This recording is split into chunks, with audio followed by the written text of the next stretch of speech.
Back when we were hunters and gatherers, children survived when they stayed close to their parents, right? The children that were far away and separated from the group, they were more prone to attack and threat.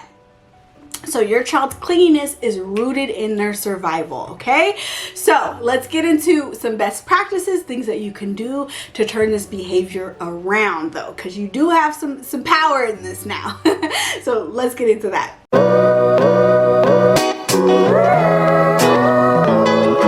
Hi, hello, welcome back to my channel. If you are new here, I am Dr. Jasmine. I am a licensed clinical psychologist and I'm also a mom of 2 little girls.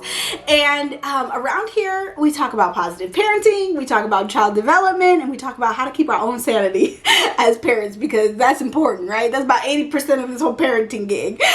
So if you're in it, if this is what you're looking for, be sure to subscribe to my channel, join the family. I would love to have you.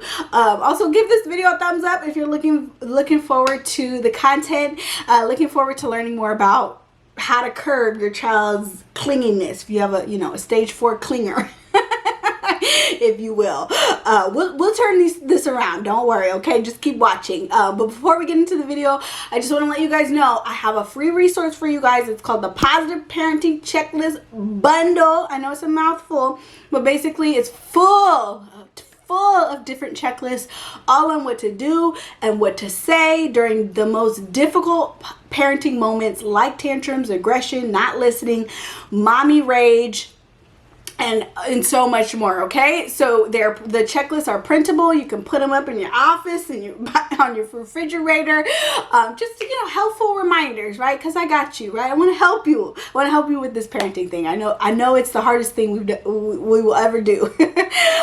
So be sure to check it out. It's at themomspsychologist.com/bundle, and the link will be in the description box and also the comment section of this video.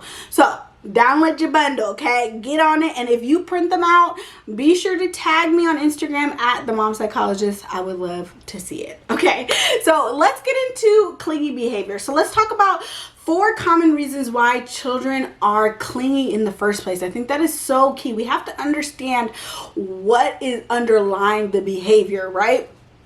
That is how we will know how we can, meet our child's needs, what we need to be doing as parents a little bit differently, how we can help support them. So the number 1 reason why your child might be clingy is that they're stressed out. They need more reassurance from you. They need more connection. Remember, when we talk about secure attachment, one of the biggest things about secure attachment is being our child's secure base, right? Our child will come to us, and it can look like clinginess when they are seeking safety, right? And that's a sign of secure attachment. That's a good thing, okay? It's a good thing. Of course, there's things we can do to make our child feel more confident, less anxious. I do have some videos about curbing anxiety, so make sure you check it out after this video if you feel like your child is a really anxious child. But that's number 1 reason why they're clinging on to you, is they need more reassurance and they're scared of something. The number 2 reason why your child is clingy is that the environment or the schedule is unpredictable. Something about their environment is unpredictable. And again, going back to number 1, it could be scary, right?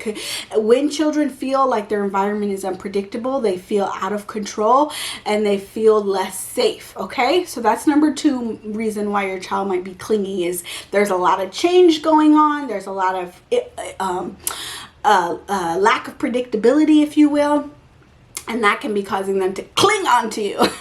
Number 3 reason why is that they're bored. Maybe they're looking for some stimulation. They're climbing all on top of you and clinging onto you because they want some more interaction and they're not sure how to ask for it or how to get their need met in a more socially appropriate way, okay? Number 4 reason is that they're seeking limits, okay? Children often will quote unquote misbehave because they're seeking some input from us. They want to know where they can go and where they can't go. They're testing some boundaries. It's normal, it's natural, and sometimes they're going to need us to put up some boundaries so that they can get that question answered. A lot of the times your child is asking you a question. Can I do this? What will happen if I do this? And more importantly. Okay, so you got to give them that answer. You got to be that calm, confident leader, and you got to answer those important questions that they're asking you. They're not going to ask you it verbally. They're going to tell you through their behavior. So sometimes clinginess and poor boundaries can be a sign that they are testing boundaries and they need some more clearer answers from you. Okay, so most importantly, let's get into the quick tips on what to do to curb the clingy behavior, because there's things that you can do. Number one thing is to be proactive about giving your child positive attention, okay? Don't wait until your child is practically begging you for attention through their negative behavior, because here's the thing. Our attention is so powerful to children. They will work so hard for attention, whether it's positive or negative. They don't care, okay? They just want some attention, okay? And so we have to, as parents, just make sure that we're being proactive about giving them lots of positive attention before they're practically begging and knocking down the door for attention, okay? Because clinginess, again, can be a sign that they want more interaction, they want more connection, they want more reassurance. There's something that they're needing in that relationship. So just be sure to be proactive about it, okay? Now that, of course, you want to try to meet your child's need when they are clingy, but you want to, in the back of your mind, always be trying to be one step ahead of that, okay? That's what it means, like being proactive, right? Not waiting until they are clingy to give them attention. Do it when they are calm and they're just, doing something randomly. Maybe they're sitting at the table playing so quietly with their trains, right? And you're like, wow, you come and sit by them and you're like, wow, that looks so fun. Oh, you're playing with the blue train and you're doing XYZ. Now, if you struggle with pretend play, be sure to check out my video on pretend play, because I do break down best practices when it comes to that. But play is a wonderful way to give your child that positive attention, okay? So don't sleep on play, okay? Don't do it, especially if you have a stage 4 clinger. That is going to be one of your best antidotes. Antidotes? Is that the right word? I don't know. Other thing, keep your routine and your structure. Again, going back to the point number 2, that sometimes children can become clingy when there's a lot of change, there's a lot of stress, there's a lot of unpredictability. So make sure you're keeping your routines. The biggest routines to keep are the times when they eat, they sleep, and they play, okay? Everything else can be add a little variety, a little spontaneity to it. But especially eating and sleeping, you want to keep those the same. Keep your routines the same, because children don't have a good concept of time, okay? But they do have a good concept of sequence, right? This happens and this happens and then this happens and then this happens and then this happens, right? So you want to give them some predictability, give them some safety by keeping it very consistent throughout the day.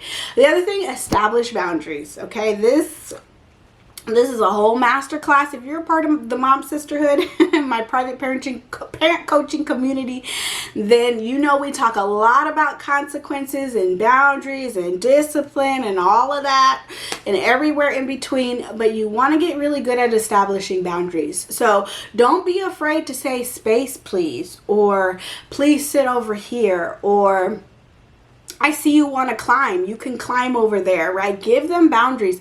Let them know where they can and can't do things, right?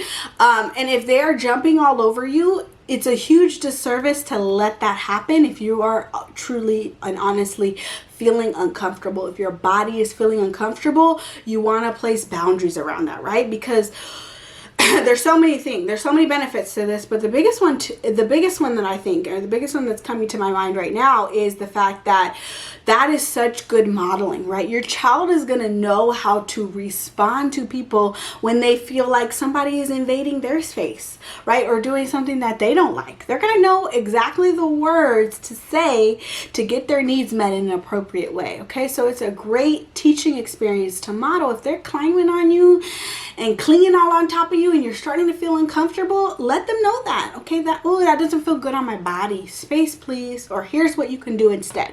Here's what we can do instead, right? Powerful messages on boundaries, communication, and getting your needs met. So To summarize, I think I want to summarize it in a mantra that maybe you can tell yourself today and maybe other days when your child is being clingy or even just doing behavior you don't really understand, is to say, my child's behavior is telling me something. Okay? Behavior is always a form of communication. They're always telling me something through their behavior, through their verbal cues and their nonverbal cues, which is the behavior. Okay? So again, let me get back on track with the mantra. My child's behavior is trying to tell me something. Today, I will listen in on what they're telling me through their actions. Today, I will listen in on what they're telling me through their actions. Okay? So thumbs up this video if you got any value from it, if it was helpful at all. Let me know in the comments below, do you have a stage 4 clinger? What other questions about this topic do you have? I would love to hear it. Make sure again you're subscribed to my channel so you don't miss any of my videos. Don't forget to download my free resource, which is the Positive Parenting Checklist Bundle, for more guidance on what to do and what to say during the most challenging parenting moments, like clinginess, like tantrums, like aggression, like not listening. All right, that is it for this video. I hope you guys enjoyed it, and I will see you in the next one. Bye.